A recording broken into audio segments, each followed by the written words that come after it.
नमस्कार, one page YouTube channel में आपका स्वागत है। आज सुनिए मुंशी प्रेमचंद की लिखी कहानी कायर।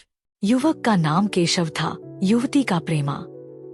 दोनों एक ही कॉलेज के और एक ही क्लास के विद्यार्थी थे।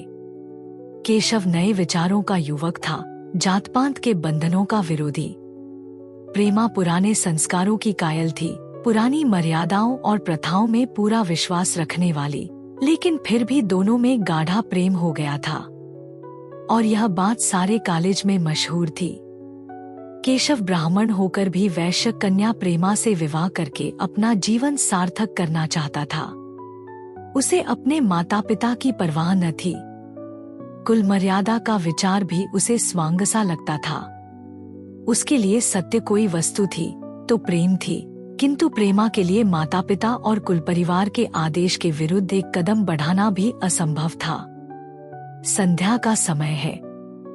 विक्टोरिया पार्क के एक निर्जन स्थान में दोनों आमने सामने हरियाली पर बैठे हुए हैं। सैर करने वाले एक एक करके विदा हो गए, किंतु ये दोनों अभी वहीं बैठे हुए हैं।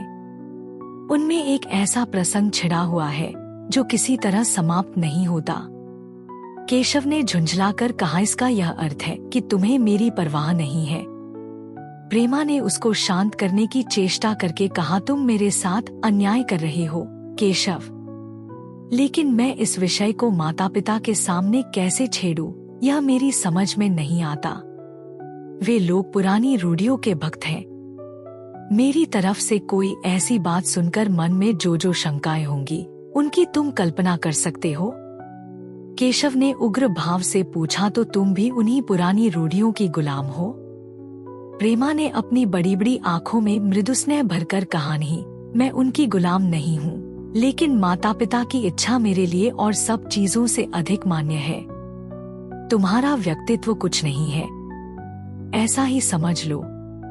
मैं तो समझता था कि ये ढकोसले मूर्खों के लिए ही हैं, लेकिन अब मालूम हुआ कि तुम जैसी विदुषियां भी उनकी पूजा करती हैं। जब मैं तुम्हारे लिए संसार को छोड़े को तैयार हूँ तो तुमसे भी यही आशा करता हूँ। प्रेमा ने मन में सोचा, मेरा अपनी देह पर क्या अधिकार है? जिन माता पिता ने अपने रक्त से मेरी सृष्टि की है और अपने स्नेह से उसे पाला है, उनकी मर्जी के खिलाफ कोई काम करने का उसे कोई हक नहीं। उसने दीनता के साथ केशव से कहा, क्या प्रेम स्त्री और पुरुष के रूप ही में रह सकता है, मैत्री के रूप में नहीं? मैं तो आत्मा का बंधन समझती हूँ। केशव ने कठोर भाव से कहा, इन दार्शनिक विचारों से तुम मुझे पागल कर दोगी प्रेमा। बस इतना ही समझ लो, मैं निराश होकर जिंदा नहीं रह सकता। मैं प्रत्यक्षवादी हूँ और कल्पनाओं के संसार में प्रत्यक्ष का आनंद उठाना मेरे लिए असंभव है। यह कहकर उसने प्रेमा का हाथ पकड़कर अपनी ओर खींचने की चेष्टा की। प्रेमा ने झटके से हाथ छुड़ा लिया और बोली, नहीं केशव, मैं कह चुकी हूँ कि मैं स्वतंत्र नहीं हूँ। तुम मुझसे वह चीज न मांगो जिस पर मेरा कोई अधिकार नहीं है। केशव को अगर प्रेमा ने कठोर शब्द कहे होते तो भी उसे इतना दुख न हुआ होता। एक क्षण तक वह मन मारे बैठा रहा, फिर उठकर निराशा भरे स्वर में बोला, जैसी तुम्हारी इच्छा। आहिस्ता आहिस्ता कदम सा उठाता हुआ वहां से चला गया। प्रेमा अब भी वहीं बैठी आंसू बहाती रही। रात को भोजन करके प्रेमा जब अपनी माँ के साथ लेटी तो उसकी आंखों में नींद न थी। केशव ने उसे एक ऐसी बात कह दी थी जो चंचल पानी में पड़े वाली छाया की तरह उसके दिल पर छाई हुई थी। प्रतिक्षण उसका रूप बदलता था। वह उसे स्थिर न कर सकती थी। माता से इस विषय में कुछ कहे तो कैसे? लज्जा मुंह बंद कर देती थी। उसने सोचा, अगर केशव के साथ मेरा विवाह न हुआ तो उस समय मेरा क्या कर्तव्य होगा? अगर केशव ने कुछ उद्दंडता कर डाली तो मेरे लिए संसार में फिर क्या रह जाएगा? लेकिन मेरा बस ही क्या है? इन भांति भांति के विचारों में एक बात जो उसके मन में निश्चित हुई वह यह थी कि केशव के सिवा वह और किसी से विवाह न करेगी। उसकी माता ने पूछा, क्या तुझे अब तक नींद न आई? मैंने तुझसे कितनी बार कहा कि थोड़ा बहुत घर का कामकाज किया कर, लेकिन तुझे किताबों से ही फुर्सत नहीं मिलती। 4 दिन में तू पराए घर जाएगी, कौन जाने कैसा घर मिले। अगर कुछ काम करने की आदत न रही तो कैसे निभा होगा।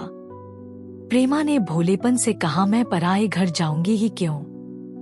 माता ने मुस्कुराकर कहा, लड़कियों के लिए यही तो सबसे बड़ी विपत्ति है बेटी। माँ बाप की गोद में पलकर ज्यों ही सयानी हुई दूसरों की हो जाती है। अगर अच्छे प्राणी मिले तो जीवन आराम से कट गया, नहीं रो रो कर दिन काटना पड़ा।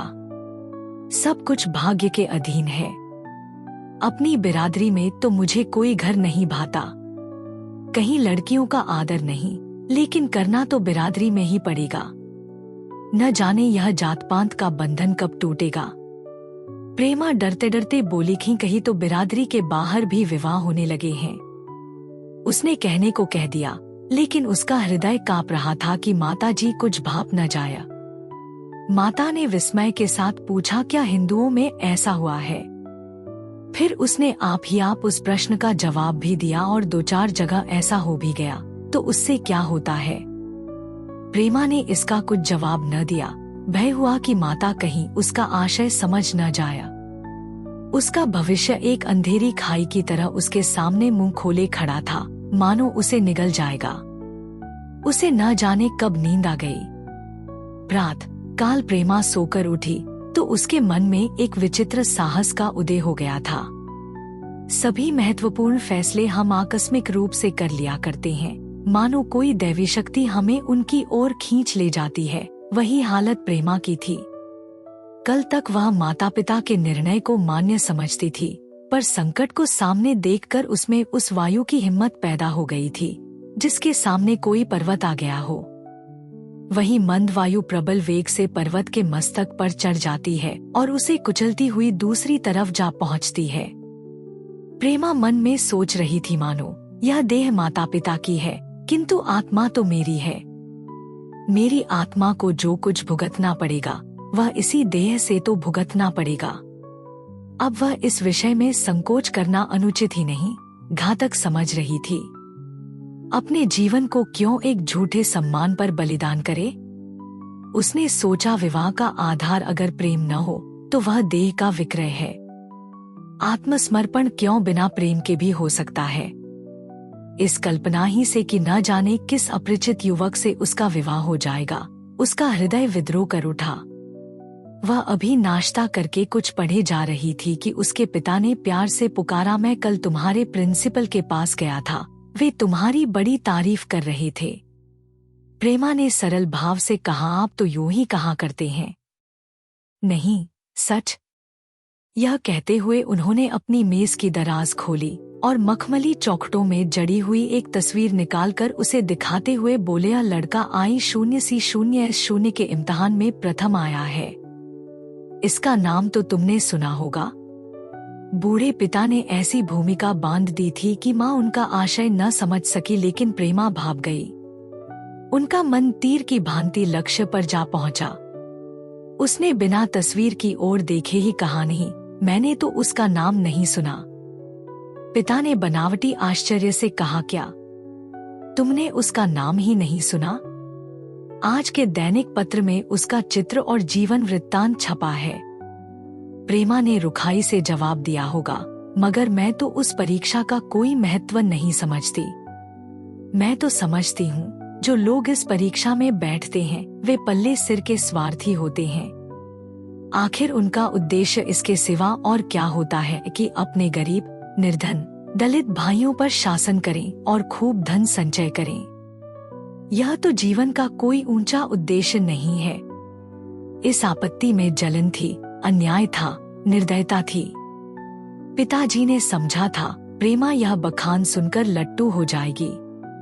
यह जवाब सुनकर तीखे स्वर में बोले, तू तो ऐसी बातें कर रही है जैसे तेरे लिए धन और अधिकार का कोई मूल्य ही नहीं। प्रेमा ने रिठाई से कहा, हाँ, मैं तो इसका मूल्य नहीं समझती। मैं तो आदमी में त्याग देखती हूँ।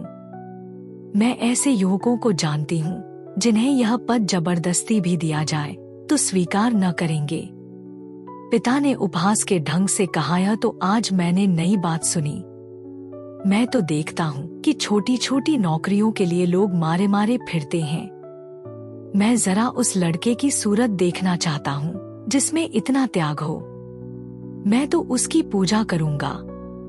शायद किसी दूसरे अवसर पर ये शब्द सुनकर प्रेमा लज्जा से सिर झुका लेती, पर इस समय उसकी दशा उस सिपाही की सी थी जिसके पीछे गहरी खाई हो। आगे बढ़ने के सिवा उसके लिए और कोई मार्ग न था। अपने आवेश को संयम से दबाती हुई, आंखों में विद्रोह भरे, वह अपने कमरे में गई और केशव के कई चित्रों में से वह एक चित्र चुनकर लाई जो उसकी निगाह में सबसे खराब था और पिता के सामने रख दिया। बूढ़े पिताजी ने चित्र को उपेक्षा के भाव से देखना चाहा, लेकिन पहली दृष्टि ही में उसने उन्हें आकर्षित कर लिया। ऊंचा कद था और दुर्बल होने पर भी उसका गठन स्वास्थ्य और संयम का परिचय दे रहा था। मुख पर प्रतिभा का तेज न था, पर विचारशीलता का कुछ ऐसा प्रतिबिंब था जो उसके मन में विश्वास पैदा करता था। उन्होंने उस चित्र की ओर देखते हुए पूछा, यह किसका चित्र है? प्रेमा ने संकोच से सिर झुकाकर कहा, यह मेरे ही क्लास में पढ़ते हैं, अपनी ही बिरादरी का है। प्रेमा की मुखमुद्रा धूमिल हो गई। इसी प्रश्न के उत्तर पर उसकी किस्मत का फैसला हो जाएगा। उसके मन में पछतावा हुआ कि व्यर्थ में इस चित्र को यहाँ लाई। उसमें एक क्षण के लिए जो दृढ़ता आई थी, वह इस पहले प्रश्न के सामने कातर हो उठी। दबी हुई आवाज में बोली, जी नहीं, वह ब्राह्मण है। और यह कहने के साथ ही क्षुब्ध होकर कमरे से निकल गई, मानो यहाँ की वायु में उसका गला घुटा जा रहा हो और दीवार की आड़ में होकर रोने लगी। लाला जी को तो पहले ऐसा क्रोध आया कि प्रेमा को बुलाकर साफ साफ कह दे कि यह असंभव है। वे उसी गुस्से में दरवाजे तक आए, लेकिन प्रेमा को रोते देखकर नम्र हो गए। इस युवक के प्रति प्रेमा के मन में क्या भाव थे, यह उनसे छिपा न रहा। वे स्त्री शिक्षा के पूरे समर्थक थे, लेकिन इसके साथ ही कुल मर्यादा की रक्षा भी करना चाहते थे। अपनी ही जाति के सुयोग्य वर के लिए अपना सर्वस्व अर्पण कर सकते थे, लेकिन उस क्षेत्र के बाहर कुलीन से कुलीन और योग्य से योग्य वर की कल्पना भी उनके लिए असह्य थी। इससे बड़ा अपमान वे सोच ही न सकते थे। उन्होंने कठोर स्वर में कहा, आज से कॉलेज जाना बंद कर दो। अगर शिक्षा कुल मर्यादा को डुबोना ही सिखाती है तो कुशिक्षा है। प्रेमा ने कातर कंठ से कहा, परीक्षा तो समीप आ गई है। लाला जी ने दृढ़ता से कहा, आने दो, और फिर अपने कमरे में जाकर विचारों में डूब गए। 6 महीने गुजर गए। लाला जी ने घर में आकर पत्नी को एकांत में बुलाया और बोले, जहाँ तक मुझे मालूम है, केशव बहुत ही सुशील और प्रतिभाशाली युवक है। मैं तो समझता हूँ प्रेमा इस शोक में घुल घुल कर प्राण दे देगी।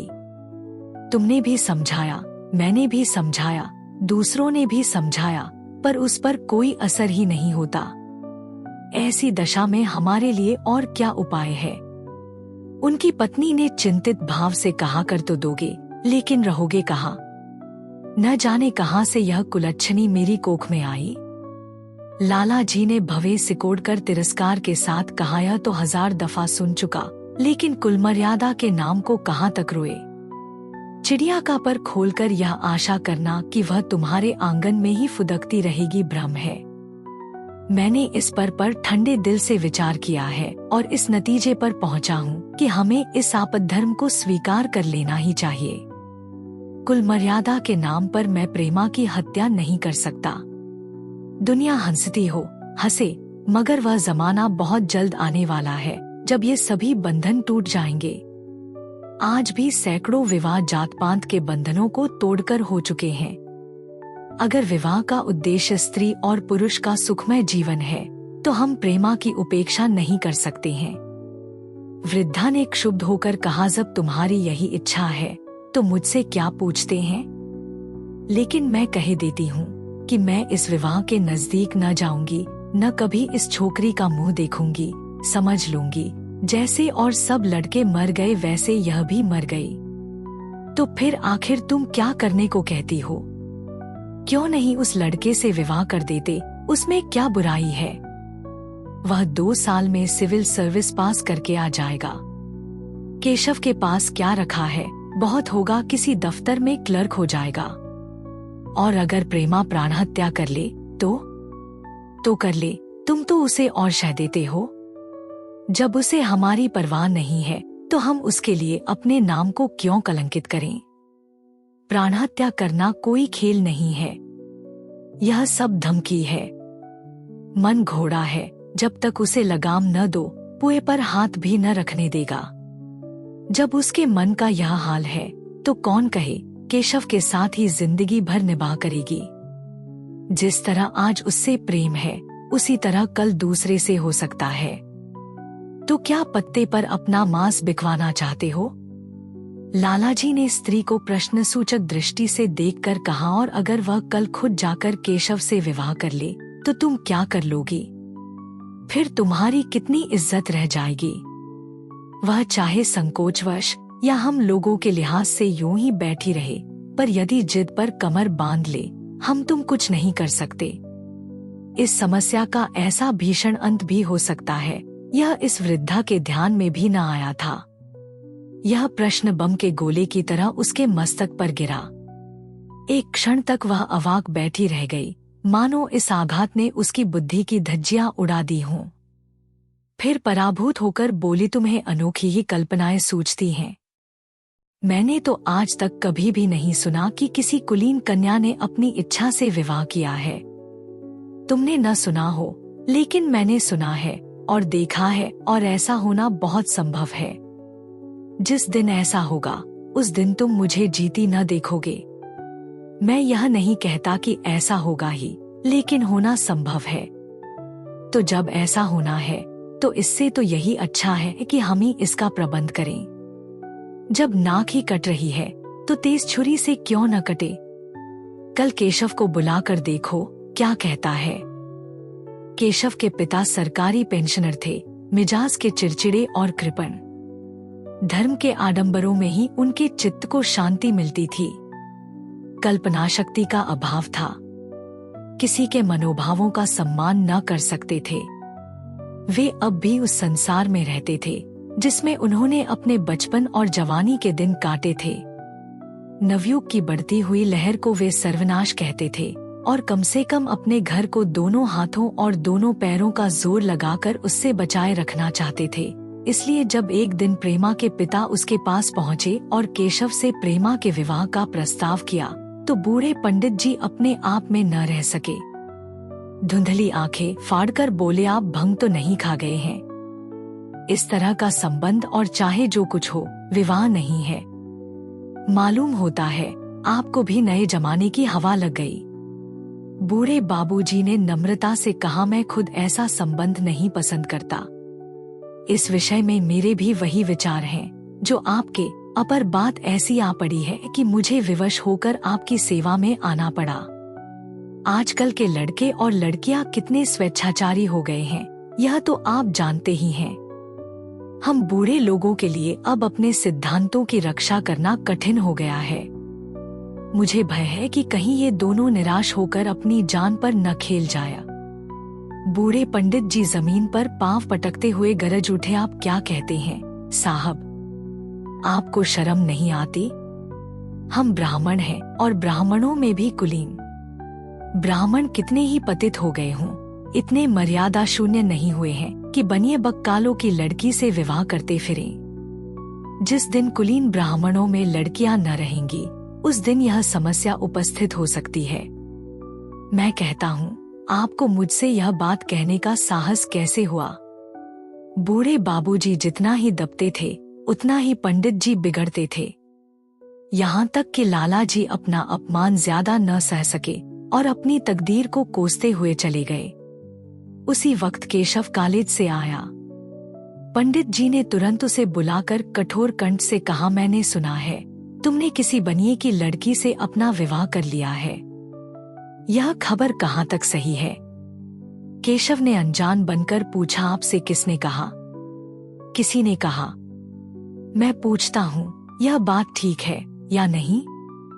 अगर ठीक है और तुमने अपनी मर्यादा को डुबाना निश्चय कर लिया है तो तुम्हारे लिए हमारे घर में कोई स्थान नहीं। तुम्हें मेरी कमाई का एक धेला भी नहीं मिलता। मेरे पास जो कुछ है वह मेरी अपनी कमाई है। मुझे अख्तियार है कि मैं उसे जिसे चाहूँ दे दूं। तुम यह अनीति करके मेरे घर में कदम नहीं रख सकते। केशव पिता के स्वभाव से परिचित था। प्रेमा से उसे प्रेम था। वह गुप्त रूप से प्रेमा से विवाह कर लेना चाहता था। बाप हमेशा तो बैठे न रहेंगे। माता के स्नेह पर उसे विश्वास था। उस प्रेम की तरंग में वह सारे कष्टों को झेलने के लिए तैयार मालूम होता था। लेकिन जैसे कोई कायर सिपाही बंदूक के सामने जाकर हिम्मत खो बैठता है और कदम पीछे हटा लेता है, वही दशा केशव की हुई। वह साधारण युवकों की तरह सिद्धांतों के लिए बड़े बड़े तर्क कर सकता था, जबान से उनमें अपनी भक्ति की दोहाई दे सकता था, लेकिन इसके लिए यातनाएं झेलने की सामर्थ्य उसमें न थी। अगर वह अपनी जिद पर अड़ा और पिता ने भी अपनी टेक रखी तो उसका कहाँ ठिकाना लगेगा। उसका जीवन ही नष्ट हो जाएगा। उसने दबी जबान से कहा, जिसने आपसे यह कहा है बिल्कुल झूठ कहा है। पंडित जी ने तीव्र नेत्रों से देखकर कहा, तो यह खबर बिल्कुल गलत है। जी हाँ, बिल्कुल गलत। तो तुम आज ही इसी वक्त उस बनिए को खत लिख दो और याद रखो कि अगर इस तरह की चर्चा फिर कभी उठी तो तुम्हारा सबसे बड़ा शत्रु होऊंगा। बस जाओ। केशव और कुछ न कह सका। वह यहाँ से चला तो ऐसा मालूम होता था कि पैरों में दम नहीं है। दूसरे दिन प्रेमा ने केशव के नाम यह पत्र लिखा। प्रिय केशव, तुम्हारे पूज्य पिताजी ने लाला जी के साथ जो अशिष्ट और अपमानजनक व्यवहार किया है, उसका हाल सुनकर मेरे मन में बड़ी शंका उत्पन्न हो रही है।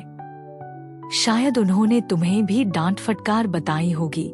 ऐसी दशा में मैं तुम्हारा निश्चय सुनने के लिए विकल हो रही हूँ। तुम्हारे साथ हर तरह का कष्ट झेलने को तैयार हूँ। मुझे तुम्हारे पिताजी की संपत्ति का मोह नहीं है। मैं तो केवल तुम्हारा प्रेम चाहती हूँ और उसी में प्रसन्न हूँ। आज शाम को यहीं आकर भोजन करो। दादा और माँ दोनों तुमसे मिलने के लिए बहुत इच्छुक हैं। मैं वह स्वप्न देखने में मग्न हूँ जब हम दोनों उस सूत्र में बंध जाएंगे जो टूटना नहीं जानता, जो बड़ी से बड़ी आपत्ति में भी अटूट रहता है। तुम्हारी प्रेमा। संध्या हो गई और इस पत्र का कोई जवाब न आया। उसकी माता बार बार पूछती थी, केशव आए नहीं? बूढ़े लाला भी द्वार की ओर आंख लगाए बैठे थे। यहाँ तक कि रात के 9 बज गए, पर न तो केशव ही आए न उनका पत्र। प्रेमा के मन में भांति भांति के संकल्प विकल्प उठ रहे थे। कदाचित उन्हें पत्र लिखने का अवकाश न मिला होगा, या आज आने की फुर्सत न मिली होगी, कल अवश्य आ जाएंगे। केशव ने पहले उसके पास जो प्रेम पत्र लिखे थे उन सबको उसने फिर पढ़ा। उनके एक एक शब्द से कितना अनुराग टपक रहा था, उनमें कितना कंपन था, कितनी विकलता, कितनी तीव्र आकांक्षा। फिर उसे केशव के वे वाक्य याद आए जो उसने सैकड़ों ही बार कहे थे। कितनी बार वह उसके सामने रोया था। इतने प्रमाणों के होते हुए निराशा के लिए कहाँ स्थान था, मगर फिर भी सारी रात उसका मन जैसे सूली पर टंगा रहा। प्रात काल केशव का जवाब आया। प्रेमा ने कांपते हुए हाथों से पत्र लेकर पढ़ा। पत्र हाथ से गिर गया। ऐसा जान पड़ा मानो उसकी देह का रक्त स्थिर हो गया हो। लिखा था, मैं बड़े संकट में हूँ कि तुम्हें क्या जवाब दूं। मैंने इधर इस समस्या पर खूब ठंडे दिल से विचार किया है और इस नतीजे पर पहुंचा हूँ कि वर्तमान दशाओं में मेरे लिए पिता की आज्ञा की उपेक्षा करना दुस्सह है। मुझे कायर न समझना। मैं स्वार्थी भी नहीं हूँ, लेकिन मेरे सामने जो बाधाएं हैं उन पर विजय पाने की शक्ति मुझमें नहीं है। पुरानी बातों को भूल जाओ। उस समय मैंने इन बाधाओं की कल्पना न की थी। प्रेमा ने एक लंबी, गहरी, जलती हुई सांस खींची और उस खत को फाड़कर फेंक दिया। उसकी आंखों से अश्रुधार बहने लगी। जिस केशव को उसने अपने अंतःकरण से वर लिया था, वह इतना निष्ठुर हो जाएगा, इसकी उसको रत्ती भर भी आशा न थी। ऐसा मालूम पड़ा मानो अब तक वह कोई सुनहला स्वप्न देख रही थी, पर आँख खुलने पर वह सब कुछ अदृश्य हो गया। जीवन में जब आशा ही लुप्त हो गई तो अब अंधकार के सिवा और क्या रहा। अपने हृदय की सारी संपत्ति लगाकर उसने एक नाव लदवाई थी। वह नाव जलमग्न हो गई। अब दूसरी नाव कौन वहां से लदवाए? अगर वह नाव टूटी है तो उसके साथ वह भी डूब जाएगी। माता ने पूछा, क्या केशव का पत्र है? प्रेमा ने भूमि की ओर ताकते हुए कहा, हाँ, उनकी तबीयत अच्छी नहीं है, इसके सिवा वह और क्या कहे। केशव की निष्ठुरता और बेवफाई का समाचार कहकर लज्जित होने का साहस उसमें न था। दिन भर वह घर के काम धंधों में लगी रही, मानो उसे कोई चिंता ही नहीं है। रात को उसने सबको भोजन कराया, खुद भी भोजन किया और बड़ी देर हारमोनियम पर गाती रही।